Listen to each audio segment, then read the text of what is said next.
Lord, everyone. Today in the Gospel reading, we see the Beatitudes. And the Beatitudes are the attitudes that a disciple of Christ must have. It is the characteristics for all those who follow Jesus must have. And the first one itself, Jesus says, "Blessed are the poor in spirit, for theirs is the kingdom of heaven." My dear friends, when we begin to follow Jesus, we need to begin with spiritual poverty. Here, poor in spirit doesn't refer to our material wealth, but it refers to the spiritual condition of a person. A person who is having pride and arrogance cannot receive Jesus.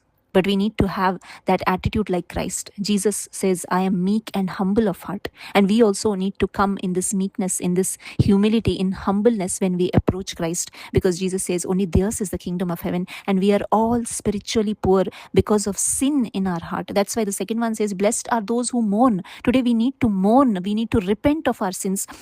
And we need to grieve in our hearts because we need a savior. We need a redeemer who can redeem us, who can save us from our sin. And that is why Jesus Christ came into this world. And we read the Beatitudes. Blessed are the gentle, blessed are those who hunger and thirst for righteousness.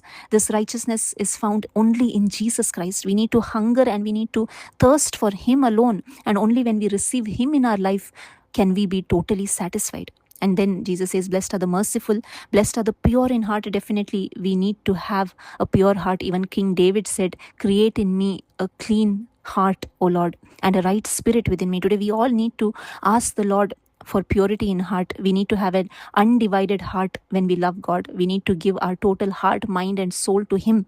And then Jesus says, "Blessed are the peacemakers, blessed are those who have been persecuted for the sake of righteousness, for theirs is the kingdom of heaven." My dear friends, when we begin to have these attitudes of Christ, definitely we are not going to receive a bed of roses or a medal. But Jesus says in the end, "Blessed are you when people insult you and persecute you." Definitely people will start talking bad about a person who is reflecting the true nature, because they will start saying, "How can this person be so holy?"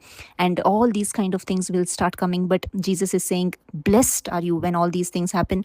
And He says, "Rejoice and be glad, for your reward is great in heaven." And all these things, if we look at the life of Jesus, He is the perfect example.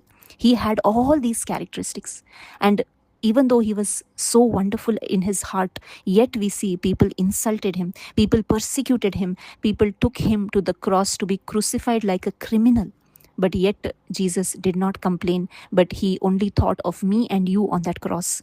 And He is rejoicing today. All those who listen to the gospel of Jesus Christ, all those who believe in the gospel and repent of their sins, receive salvation. And this is the will of God for all of us. God rejoices. There is great rejoicing in heaven when one sinner repents and returns to the true home of the Lord Jesus. Today, my dear friends, let us meditate on these Beatitudes. Let us meditate on Christ Himself, because He is the true reflection of these Beatitudes. Thank you. God bless you.